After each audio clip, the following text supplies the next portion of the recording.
Você acompanha agora o Jornal da Rede Alesp. Tudo sobre o Legislativo do Estado de São Paulo. Olá, seja bem-vindo. Hoje é 24 de junho de 2021, quinta-feira. Eu sou Jeremias Gomes. Juntos, a gente vai conferir muita informação que o Jornal da Rede Alesp traz para você. Hoje vamos falar sobre os impactos da pandemia no diagnóstico de algumas doenças, como o câncer. E vamos falar também sobre os jovens que estão mais pobres na pandemia e perdendo dinheiro, sabe aonde? Na Bolsa de Valores, é o que aponta uma pesquisa. Outro assunto importante, vamos abordar a consolidação das leis trabalhistas, a CLT, que permite ao empregador selecionar candidatos que já tenham sido vacinados contra a Covid. Vamos entender como é que funciona isso. O Jornal da Rede Alesp começa agora. Jornal da Rede Alesp. Vamos falar agora com a repórter Priscila Silvério. Ela traz os assuntos mais importantes aqui do Parlamento Paulista. Vamos ver se a Priscila já está com a gente. Olá, Priscila, bom dia. Que informação você tem para a gente? Bom dia, Jeremias. Bom dia a todos que acompanham a programação da Rede Alesp. Olha, já acontece nesse momento a reunião da Comissão de Relações Internacionais, que tem a finalidade de discutir, então, as parcerias entre o Estado de São Paulo e Israel. Participam desta reunião o secretário de Relações Internacionais, o senhor Júlio Serson, e também o cônsul-geral em São Paulo, doutor Alon Lavi. O presidente dessa comissão é o deputado Paulo Fiorilo, do PT. É possível, então, acompanhar essa reunião no nosso canal no YouTube, tá? Bom, à 13h tem a reabertura da Comissão de Finanças, Orçamento e Planejamento e tem a finalidade de apreciar o PL 265 de 2020, que é a Lei de Diretrizes Orçamentárias. Presidente desta comissão é o deputado Gilmaci Santos, do Republicanos. Essa reunião acontece em ambiente virtual e é possível, então, acompanhar essa reunião. Às 15h tem a 54ª sessão extraordinária em ambiente virtual com a ordem do dia, tá? E tem 6, então, proposições em regime ordinário. Então, tem o PL, eles vão discutir e votar, né? PL 356 de 2015, de autoria do deputado Ricardo Madalena. Também o PL 1260 de 2019, de autoria do deputado delegado Olim. O PL 624 de 2020, de autoria do deputado André do Prado. O 707 de 2020, de autoria do deputado Rodrigo Gambale. Também o projeto 36 de 2021, de autoria da deputada Marina Elou, e também já o 6º item, né, o projeto de lei 176 de 2021, de autoria do deputado Márcio da Farmácia. Então, a partir das 15h é possível acompanhar a atividade dos parlamentares aqui na TV Alesp e também no nosso canal no YouTube. Jeremias. Muito obrigado, viu, Priscila? Informações importantes aí. Até a sua próxima intervenção. E olha, a Comissão de Finanças, Orçamento e Planejamento da Alesp analisou o projeto de lei 265 de 2021 sobre a lei, de diretrizes orçamentárias, que a gente acabou de citar aqui com a repórter Priscila. Os detalhes estão na reportagem da repórter Tayana Conrad. A Comissão de Finanças, Orçamento e Planejamento se reuniu com a finalidade de apreciar o projeto de lei 265 de 2021, a LDO, Lei de Diretrizes Orçamentárias. O deputado Gilmaci Santos, do Republicanos, presidiu os trabalhos. Durante a reunião, foi apresentado o relatório da deputada doutora Damares Moura, do PSDB. Por meio da mensagem, a número 069 de 2021, o senhor governador encaminhou de forma tempestiva, observado o disposto no parágrafo 9º do artigo 174 da Constituição do Estado, para apreciação desta Assembleia Legislativa, o projeto de lei em epígrafe que dispõe sobre as diretrizes orçamentárias para o exercício de 2022. A propositura figurou em pauta por 15 dias úteis nos termos do disposto no artigo 246, parágrafo 2º do Regimento Interno, cumulado com o artigo 27 do ato da mesa número 16, de de 29 de abril de 2021, tendo recebido 1.054 emendas dos nobres deputados. Posteriormente, o projeto foi distribuído à Comissão de Finanças, Orçamento e Planejamento para análise e emissão de parecer sobre todos os aspectos dos termos regimentais. É o que passamos a fazer na qualidade de relatora designada pelo senhor presidente desta comissão. Após a leitura do parecer da deputada doutora Damares Moura, foi decidido pelos membros da comissão que a leitura do parecer da bancada do Partido dos Trabalhadores será enviada para análise dos membros e a votação será na próxima quinta-feira, às 13 horas. Suspendemos a nossa sessão até amanhã às 13 horas, ok? Boa tarde a todos. Está suspensa a nossa sessão. Um abraço a todos vocês. Até mais. Abraço, obrigado a todos. Olha, 2.343 brasileiros morreram vítimas da Covid em um período de 24 horas, registrado até às 8 horas da noite desta quarta-feira. São 507.240 vidas perdidas para o coronavírus desde o início da pandemia. 18.170.000 pessoas que foram ou estão contaminadas no Brasil. E o pior, o número de casos em um dia no país bate um triste recorde. Passa dos 114 mil. Estes dados são das secretarias estaduais de saúde. A média móvel de mortes nos últimos 7 dias chegou a 1.900. Apesar do quadro preocupante, as estatísticas mostram que depois de 5 dias de tendência de alta nas mortes, este é o segundo dia de estabilidade. O Paraná, Minas Gerais e aqui no estado de São Paulo, os números mostram aumento nas mortes por Covid. Mais de 91 milhões de brasileiros já receberam a vacina contra o coronavírus. 24 milhões deles com a segunda dose. O estado de São Paulo já registrou em junho mais casos de Covid-19 do que no pior momento da epidemia em abril. Foram 358.208 novas confirmações da doença até esta quarta-feira, contra 341.703 casos registrados de 1º a 23 de abril. A média diária de novos casos é de 17.183 nesta quarta. Valor 69% maior do que o registrado há 14 dias, o que para especialistas indica tendência de alta da pandemia. O número de mortes também está em alta, mas as novas internações pela doença tiveram uma redução. Segundo especialistas, o baixo isolamento social e a presença de novas variantes mais contagiosas podem ser hipóteses para o aumento de casos. Pela primeira vez, o Brasil registra mais de 100 mil casos de Covid em 24 horas. Os casos confirmados consideram todos os exames positivos de coronavírus realizados pela rede pública e privada no estado. Ainda não é possível afirmar se houve aumento da testagem, já que os dados disponibilizados pelo governo estadual sobre junho ainda são preliminares. A CPI da Covid recebe hoje o epidemiologista Pedro Halal e a representante do movimento Alerta, Jurema Werneck, que também é diretora executiva da Anistia Internacional. O objetivo do convite a Pedro Halal é debater a relevância das medidas não farmacológicas, como isolamento, máscara e álcool em gel, no enfrentamento à pandemia.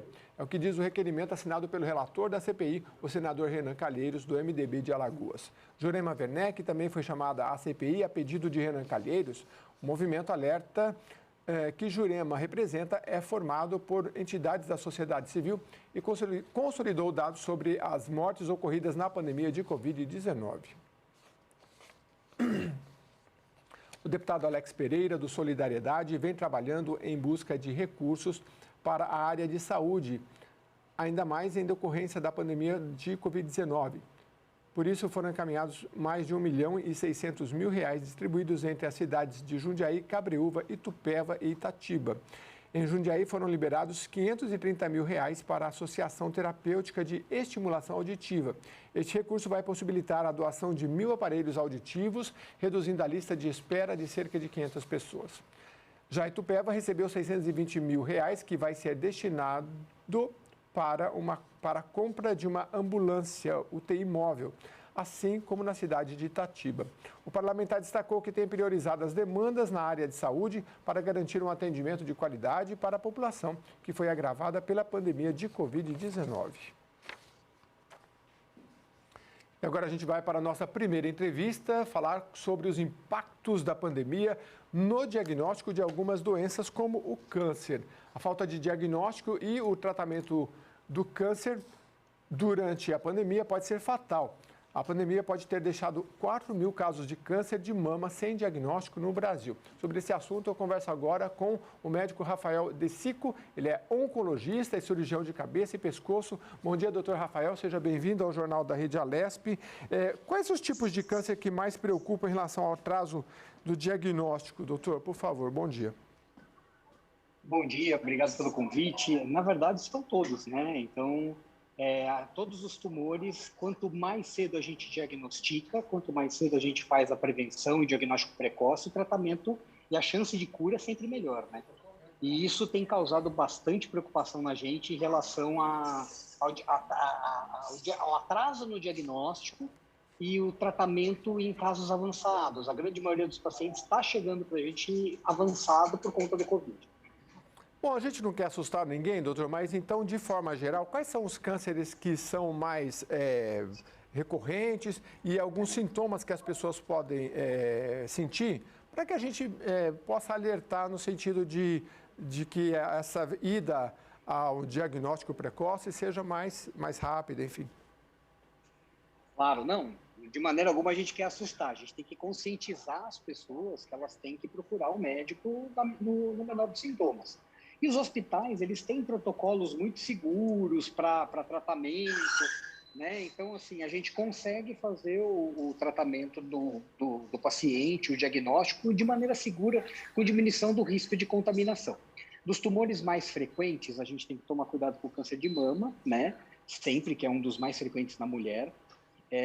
Ficar atento a nódulos, alteração, uma mama diferente da outra, dor, saída de secreção, câncer do intestino nos homens e mulheres, alteração no hábito do intestino, fezes mais presas, dificuldade para ir no banheiro, ou diarreia persistente, né, dor na barriga, né? Na região do pescoço, a tireoide, com os carocinhos do pescoço, ou câncer de boca e de garganta com alguma ferida que não cicatriza por mais de 2 a 3 semanas.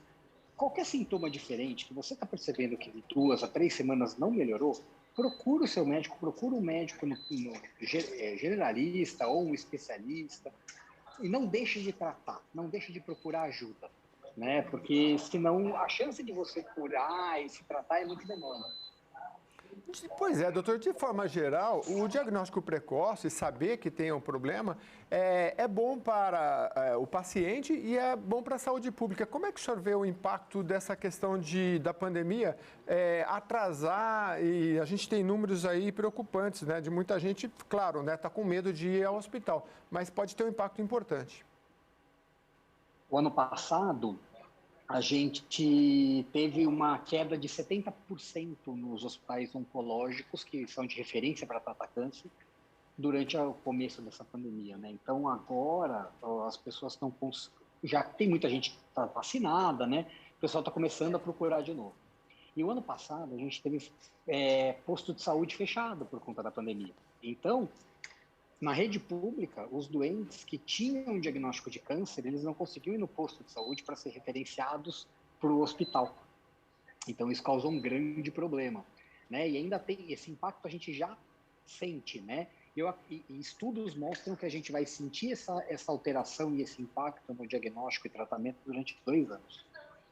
Pois é, principalmente porque no sistema público você vai e para você passar por um especialista demora alguns meses, né? Então, se você já está atrasado, né? Enfim. Doutor, o senhor falou sobre mamografia, aumento de reduziu 42% no ano passado, em comparação com 2019. E qual é a importância de se detectar o câncer de mama em fase inicial? E o que o senhor diria para essas mulheres hoje? Dá para ir fazer? Dá para marcar, não sei, vai no posto de saúde? Enfim. Vai fazer o tratamento normal, se cuide, todo mundo tem que tomar cuidado, isolamento social, uso do álcool gel, uso de máscara, Mas, assim, os hospitais e as clínicas, os postos de saúde, eles estão preparados para receber as pessoas para fazer. Mamografia é um exame preventivo. Para câncer de mama, que é um tumor altamente frequente, muito comum na nossa população, a mamografia ela vai dar um diagnóstico precoce de tratamento. Então, se você não faz, diminui a quantidade de mamografia, o que vai acontecer? No ano seguinte, os tumores que eram pequenininhos já não são tão grandes assim. Então, se você que deixou de fazer um diagnóstico precoce em 2020, 2021, 2022, você vai acabar fazendo, mas num tumor mais avançado. Então, para as mulheres, principalmente por conta da mamografia, tem que procurar fazer os exames de maneira habitual e também fazer o tratamento da maneira habitual. Doutor, aquele toque que a mulher faz no seio, aquilo substitui o exame ou ele é importante? Ele é muito importante, porque aí você vai procurar fazer outras formas. Porque a mamografia, ela é um rastreio, né? Só que nem sempre a lesão aparece na mamografia. Só que se você, junto da mamografia, faz o exame de toque, você consegue diagnosticar muito mais fácil. É igual do câncer de próstata. Tem o exame de sangue e tem o toque. Que todo homem tem muito medo da questão do toque. O toque, ele complementa o PSA, que é o exame de sangue. Então, os dois juntos aumentam a chance de você fazer um diagnóstico precoce muito. Entendi. Doutor, geralmente na região do pescoço você faz ressonâncias e aí geralmente se usa aquele, como é que chama? O contraste, né? Tem gente que tem receio de usar aquilo. O senhor podia explicar o que é o contraste? Porque parece que a pessoa tem que, principalmente o mais idoso, tem que estar com o rim legal. O que é o contraste? É sempre usado e é perigoso ou não? Tem gente que fala, olha, é melhor fazer no hospital, porque você faz numa clínica, está mais longe do hospital, enfim. O senhor podia explicar para a gente? Na verdade, assim, o contraste, ele é um líquido que você é injetado durante o procedimento, né, da mamografia, e você consegue ver estruturas melhor. Então, ele te dá uma melhor definição de imagem na hora de fazer o diagnóstico de qualquer coisa. Qualquer exame, na verdade, de tomografia, você tem contraste, ressonância também tem.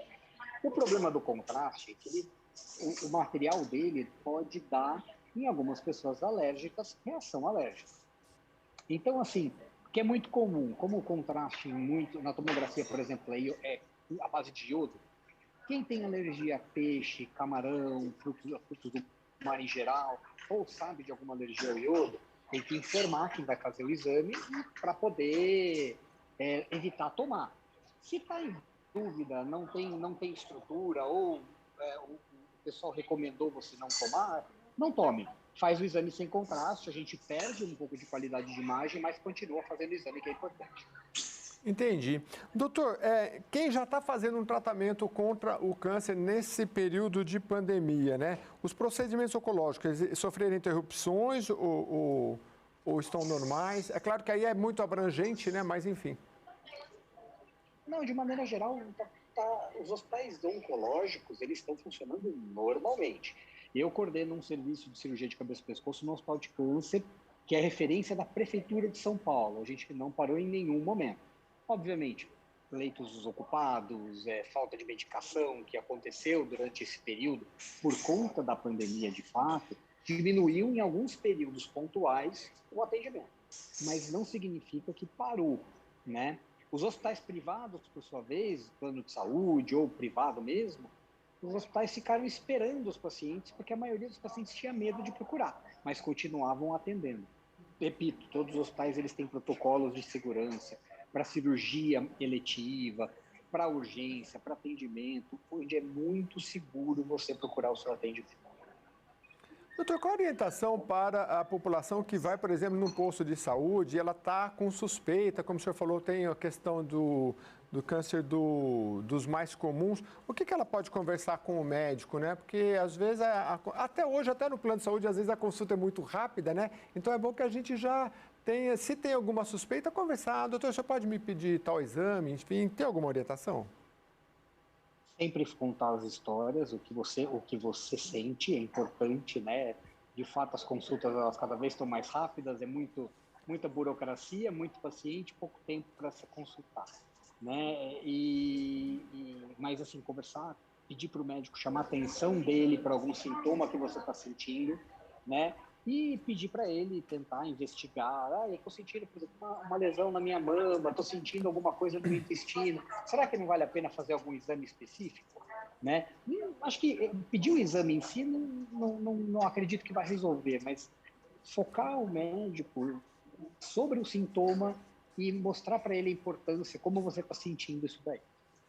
Doutor, eu sei que vocês aqui em São Paulo estão sempre em dia aí com as novidades. O que a tecnologia tem trazido nessa área? Esses dias eu conversei com um especialista, ele falou que hoje a inteligência artificial ela analisa milhões de pulmões e aí eles conseguem chegar a um diagnóstico de Covid com muito mais precisão. Na área do câncer, existem novidades tecnológicas?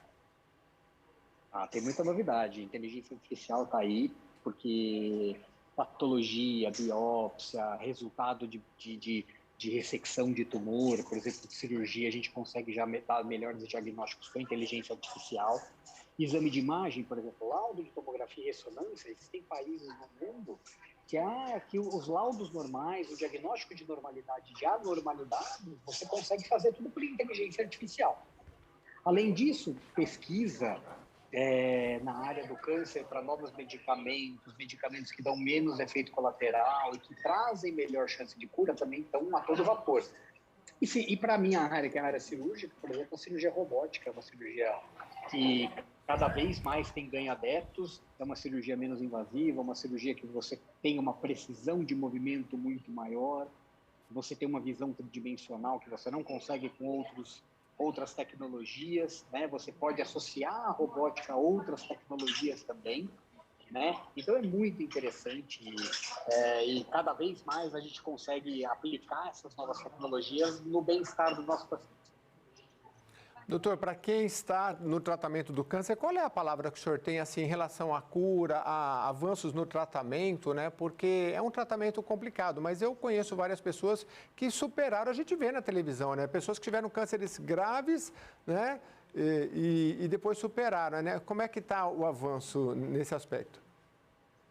Quando a gente falava em câncer há 20, 30 anos atrás, a gente dava uma sentença de morte para a pessoa. E hoje já não é assim.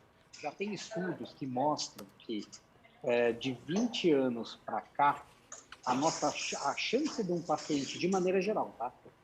Se curar de um câncer aumentou mais de 20%. Então, a gente está transformando o câncer numa sentença de morte em uma doença crônica, né? Então, muita gente se cura de câncer hoje.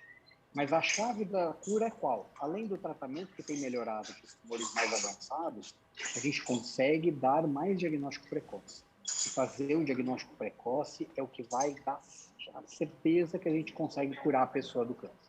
Isso é o mais importante, isso é a chave. Está com dor, está sentindo alguma coisa diferente, procure o médico, vai atrás. Não deixa esperar a fila chegar na sua vez, vai atrás, procure um médico, procure um especialista, se informe, a internet está aí, você pode buscar diversas informações por lá e vai atrás. Não espera a doença avançar. Procure um médico que você consegue, a chance de cura é sempre muito maior. Ótimo, excelente. Nesse sentido, doutor, qual é a orientação que o senhor dá para quem, na pandemia, tem receio de fazer esses exames, né? Eu acho que entre eles, assim, uma boa máscara, né? Eu vejo muita gente com máscara, assim, que eu falo, gente, isso aí é um paninho que está cobrindo, mas é um enfeite, né? Sei que às vezes é mais caro aquela máscara N95, a gente aqui agora não está usando porque a gente está mais isolado, mas assim, ela tem o ferrinho em cima, né? Então, se é um idoso, né? Não sei se vale colocar duas, né? Ter todas as medidas, porque também o receio de sair de um posto também pode, se a pessoa já está com algum sintoma, né? É complicado, né? A máscara de pano, algumas são boas, algumas não são, né? A gente tem que tomar muito cuidado com isso e lavar sempre. A máscara de pano ela suja, você tem que trocar, tem que lavar, né? E essas N95, elas são máscaras descartáveis que protegem muito bem o rosto da gente. Então, assim, se possível, usar máscara. Se não tiver jeito, usa qualquer máscara, mas vai. A máscara, ela protege por causa das secreções que saem da boca, do perdigoto, que a gente chama. Isso já está provado que é a maior fonte de contaminação do Covid. Não só contato físico, mas muito mais esse contato muito próximo, que tem as gotículas que saem de uma boca para outra, né?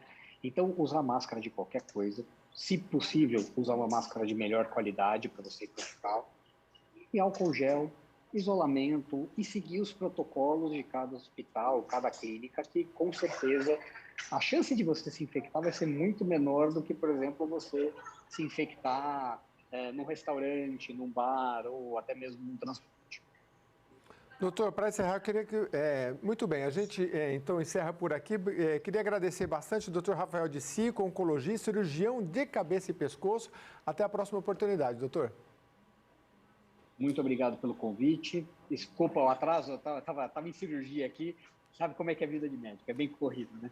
Nós que agradecemos muito, o senhor é um oncologista tão importante de fazer cirurgias tão importantes e ceder um espaço aqui para a gente e para o nosso público. Muito obrigado mais uma vez. Imagina, eu que agradeço o convite. Um abraço.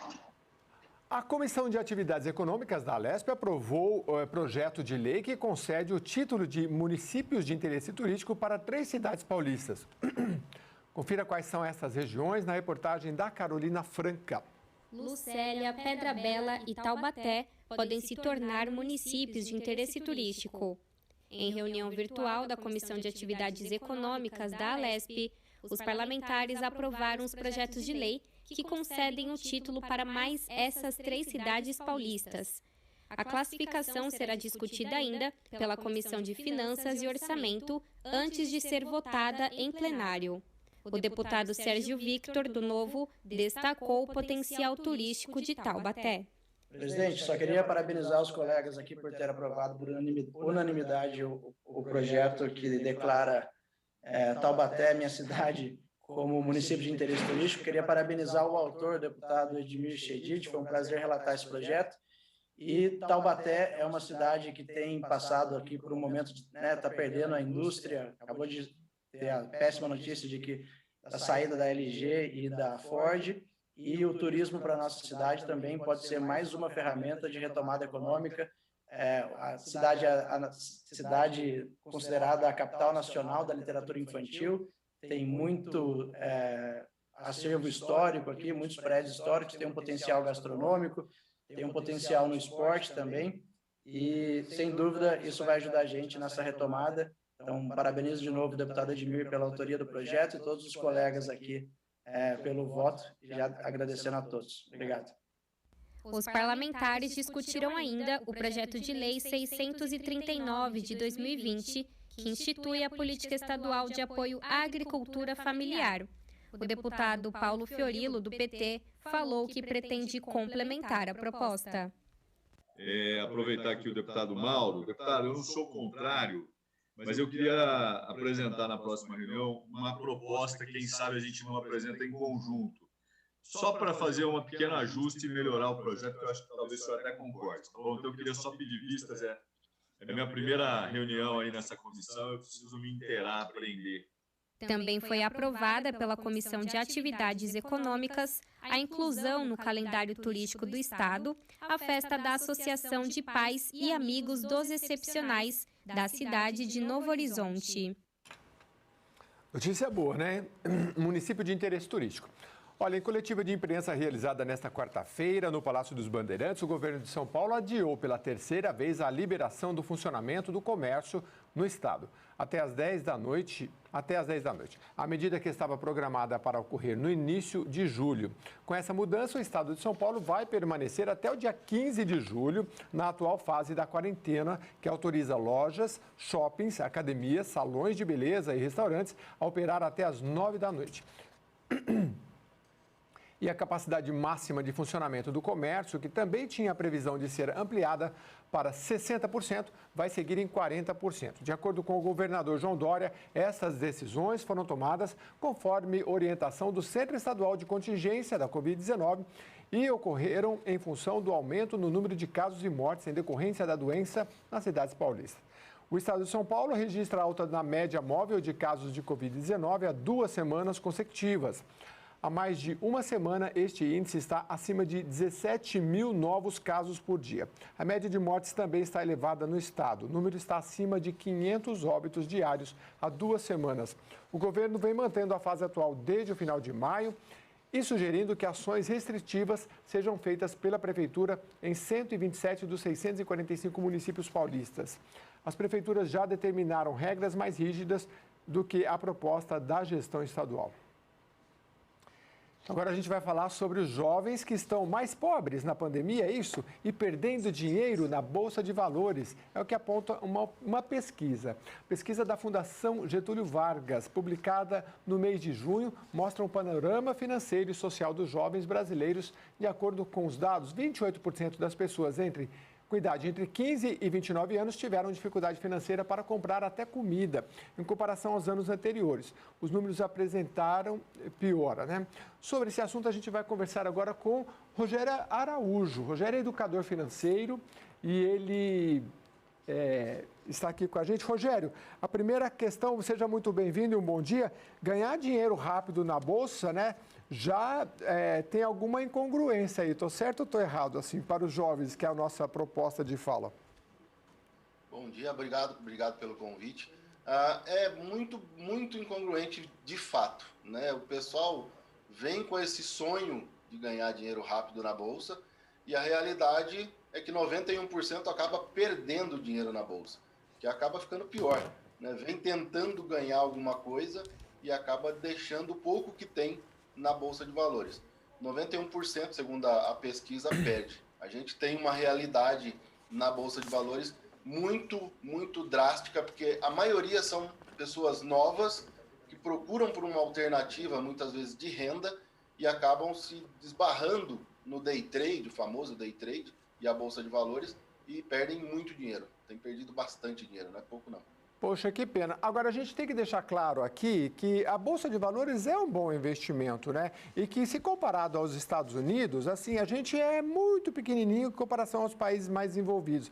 Tem muito campo. Agora, qual é a orientação que tem para essa juventude que está aí? Porque está fácil, está lá na internet, você baixa um aplicativo, tem um dinheirinho, tem uma como é que chama? Uma corretora, você faz fácil, né?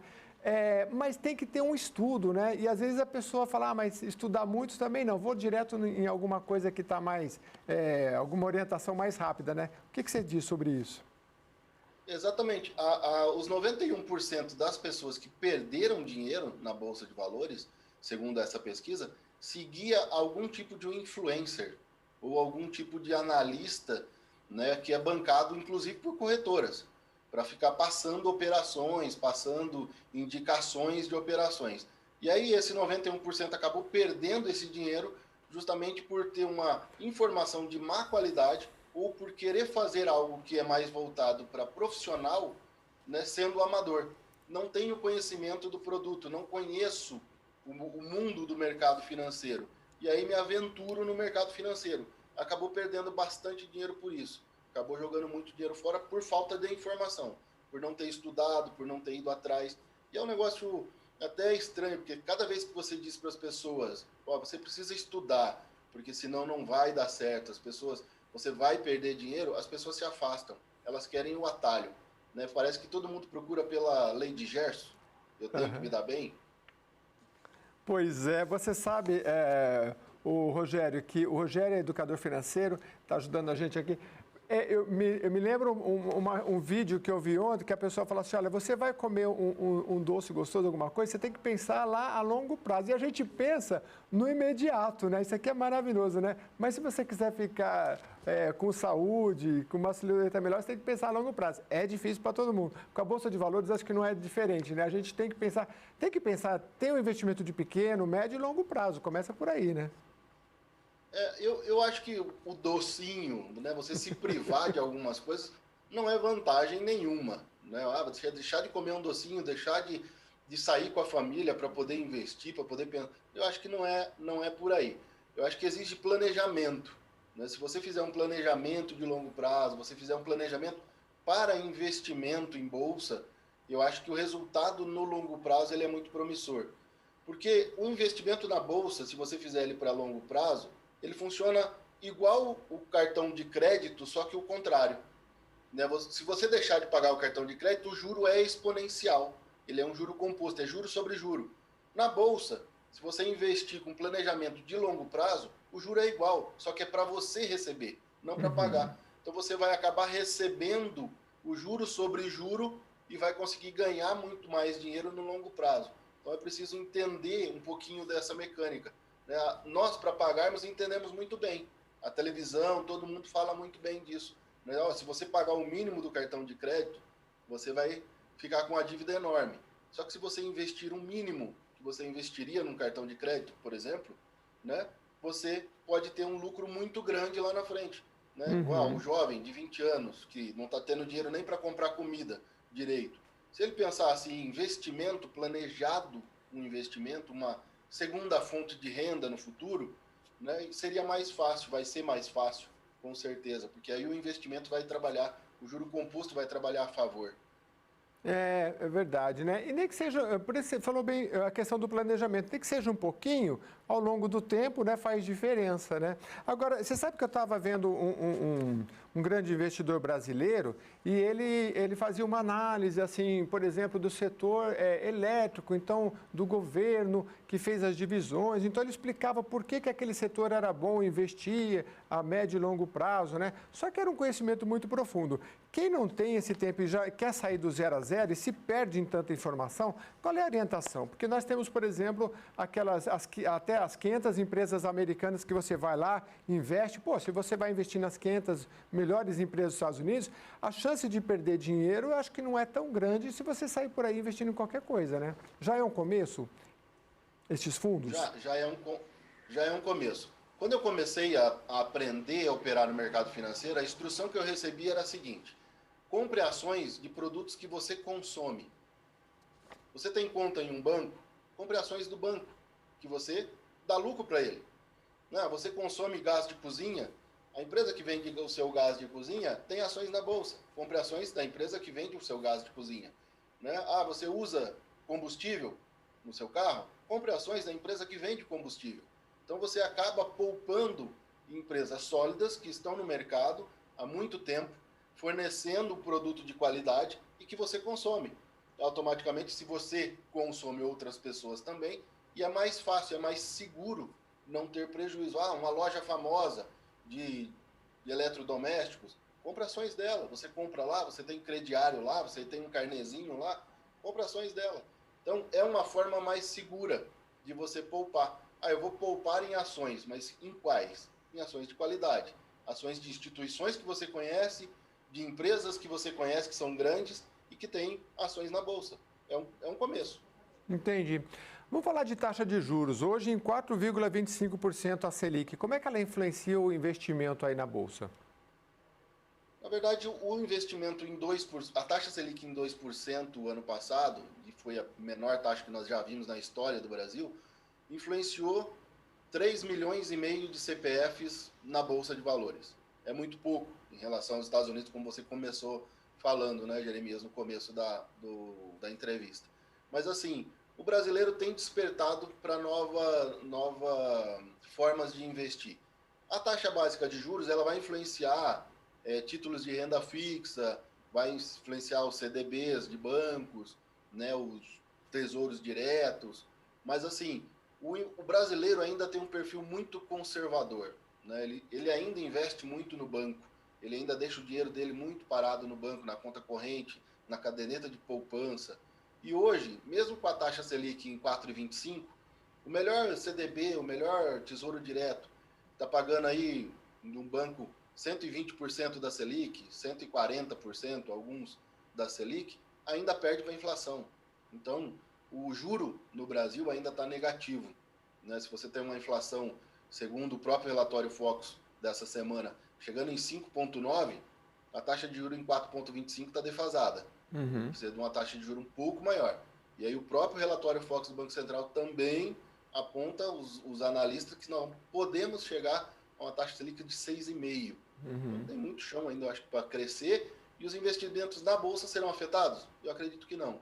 Eu acredito que o brasileiro aprendeu um pouco a gerar essa renda, a entender um pouco mais de investimento, a buscar um pouquinho mais de alternativa para investimento.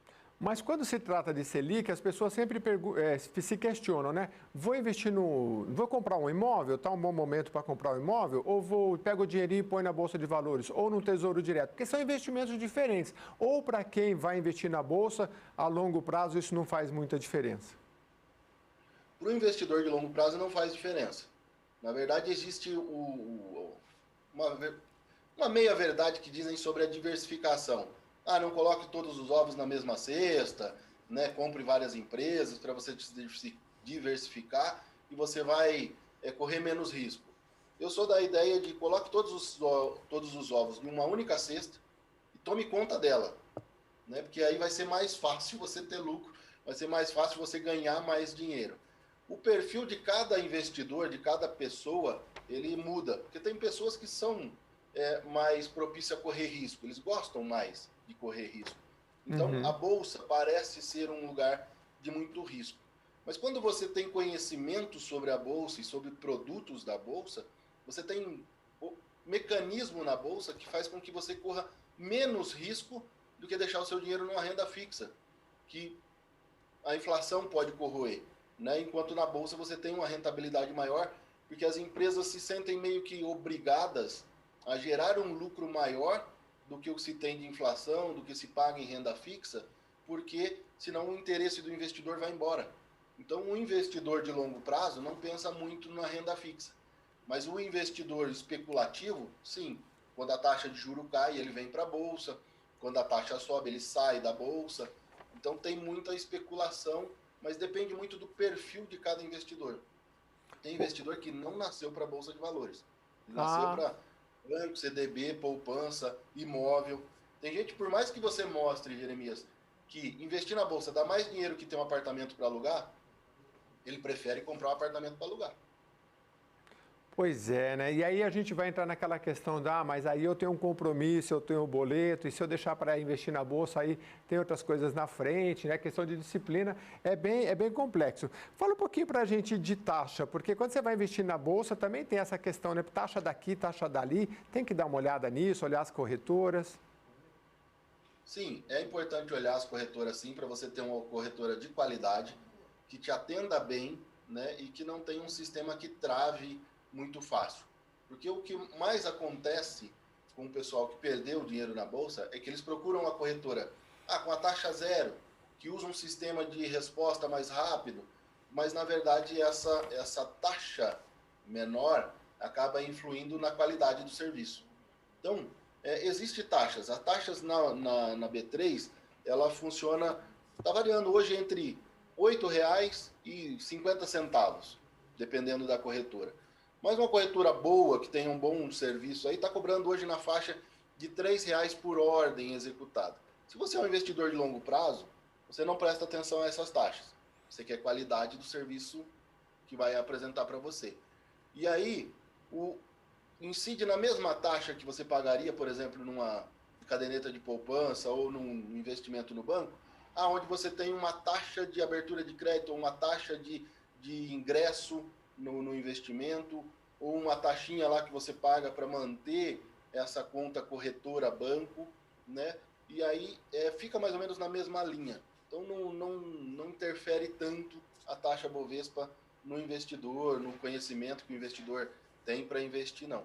Eu acho que ele procura muito mais por qualidade, é melhor, inclusive quem está nos assistindo e quer começar a investir, eu acho que o caminho é esse. Educação para buscar bastante conhecimento sobre e entender de fato o que está se fazendo no mercado. Eu acho que o caminho é por aí. Ô Rogério, você investe há quantos anos? Agosto de 1994 eu comprei minhas primeiras ações de um banco que eu tinha conta nele. 2004, vai fazer quase 20 anos, quase 18 30. Anos.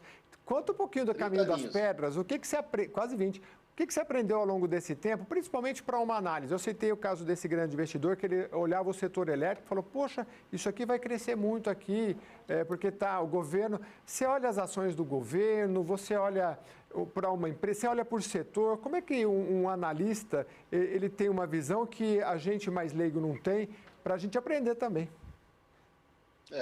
Um analista fundamentalista, eu não sou analista, eu sou gestor financeiro e gestor de investimento. Um analista financeiro, ele vai olhar para os fundamentos da empresa para poder te indicar ou passar uma análise de fundamentos se essa empresa está bem fundamentada, que é um analista fundamentalista. Então, ele vai olhar os fundamentos. Você tem um analista técnico que vai olhar movimentação de preço. O preço já subiu muito, o preço histórico dessa ação é R$100, hoje ela está valendo 20, então existe possibilidade dela voltar para os R$100, dos 20, e você tem um analista pleno, né, e os economistas-chefes de corretoras que vão trabalhar com essa ideia de plenitude, olhar tanto o fundamento de uma empresa, como é que veio o balanço. Por exemplo, nós tivemos empresas que soltaram balanços astronômicos de grande, muito bom de lucro. Beleza, mas quando você olha para o balanço dessa empresa, você vê que essa empresa, na verdade, vendeu ativos que estariam dando lucro. E que, na verdade, o lucro ali é contábil apenas. E que o futuro dela está comprometido na questão de rentabilidade. Então, aí essas pessoas acabam não investindo. E aí as ações caem.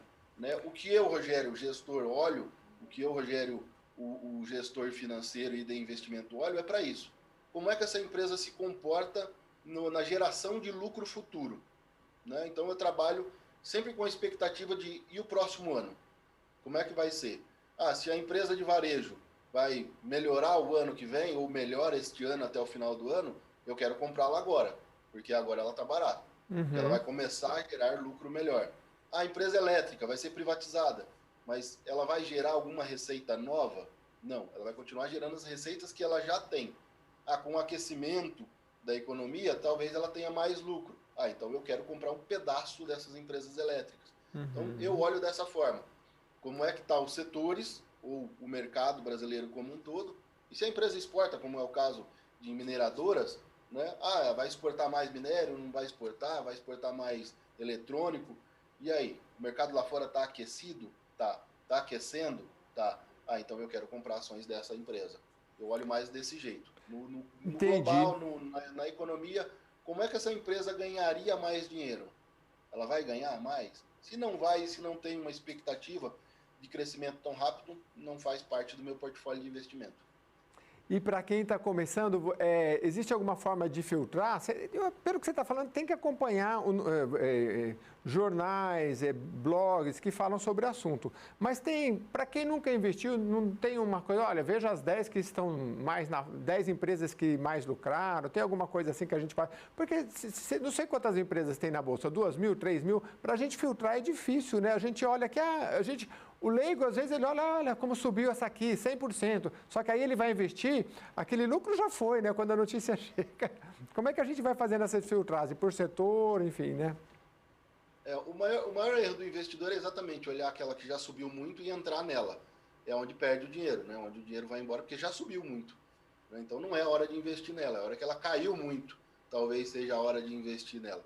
Mas o melhor filtro que existe é o índice Bovespa. Eu vou investir em ações que fazem parte do índice Bovespa.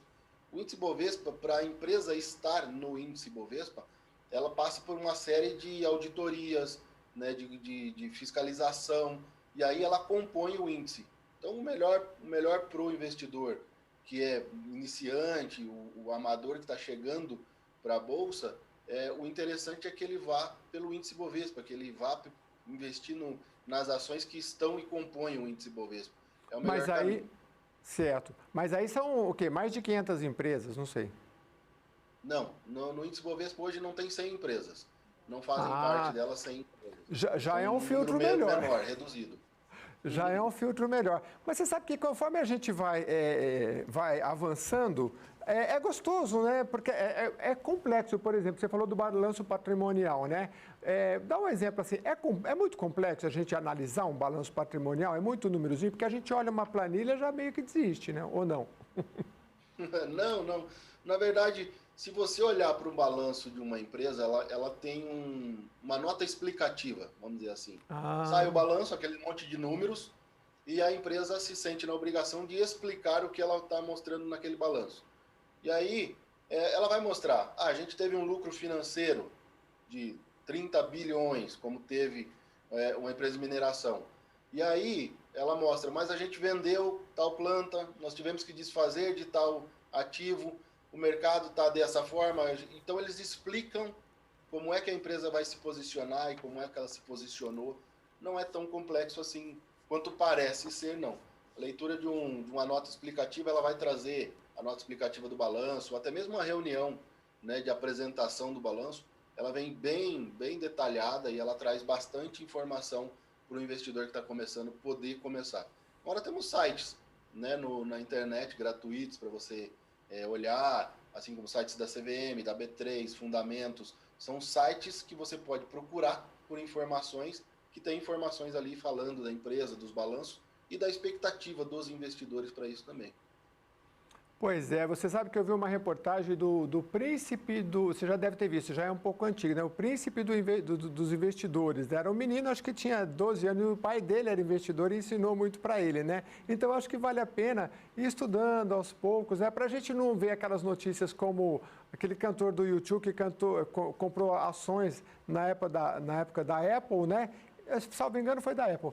E aí ganhou muito dinheiro, né? Que maravilha, né? Só que a gente vê a notícia, é o que a gente falou, né? Já passou, então vai estudando para ver quais são os setores que você pode investir, pelo menos para evitar essa loteria que essa rapaziada tem entrado, que você se explicou. Até bom explicar o que é o conceito do trend, porque muita gente não entende, né? Tem o investidor de médio e longo prazo e tem esse tal trend que ele fala, compra hoje para vender amanhã, é mais ou menos por aí. Tem muito day trader, né? Que é o cara que opera no mesmo dia, o cidadão que entra para comprar e vender no mesmo dia. O day trader é o maior perdedor da bolsa.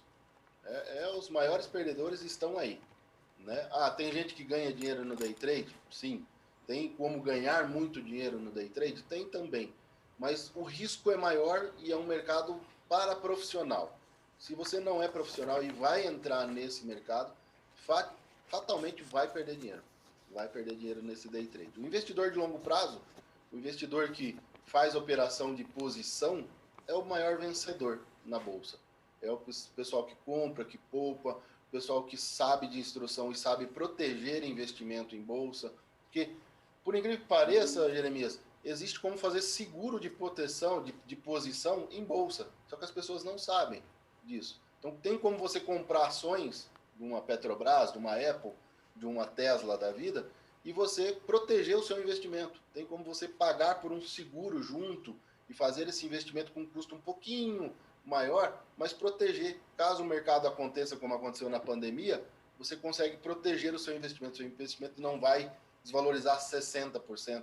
De repente você tem uma desvalorização só de 5%, 10%. Então, existem operações estruturadas e existem produtos, inclusive, regulamentados pela B3, né, que é o certificado de operação estruturada, que te dá a garantia de que o seu investimento está protegido em tantos por cento de perda no máximo. E aí você tem uma chance maior de sobreviver no longo prazo. Mas as pessoas não sabem disso e não procuram, elas querem um resultado rápido, né? Pois é. Rogério Araújo, educador financeiro, muito obrigado pelas suas explicações aí. Não sabia dessa questão do seguro, aprendi mais uma dentre várias orientações. Muito obrigado, até a próxima oportunidade. Eu que agradeço, obrigado. É bom falar sobre investimento, né? Porque precisa ter conhecimento, né? E um dos sites legais que ele citou é o da B3. Tem um setor só de educação financeira, vale a pena entrar.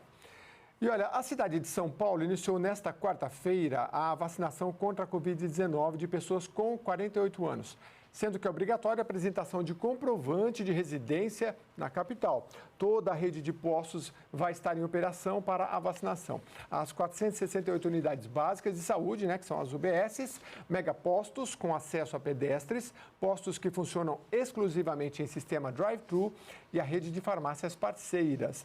A vacina também está disponível nas AMAs, UBSs integradas, unidades do Serviço de Atenção Especializada, o SAI, e nos centros de saúde.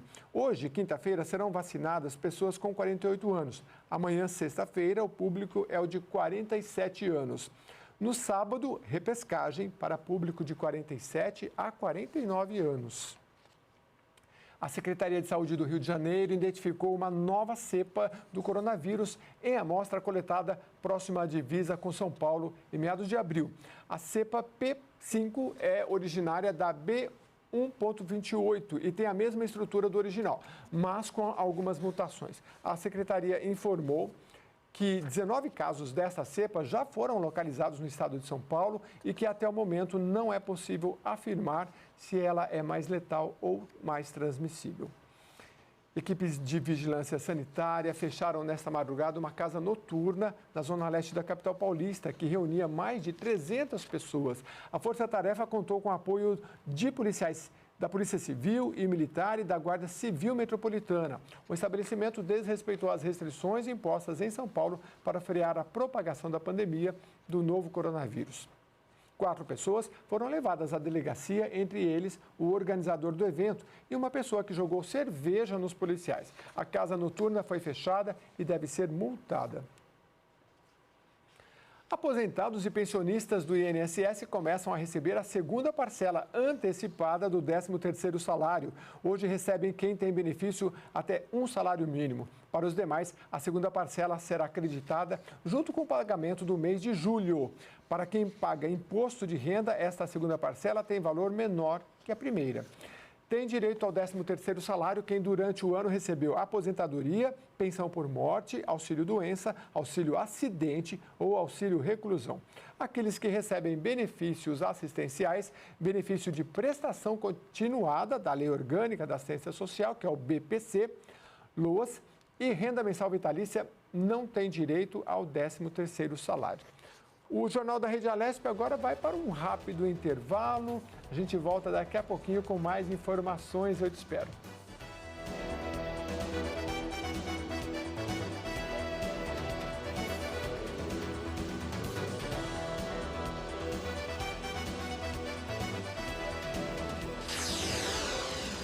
Você acompanha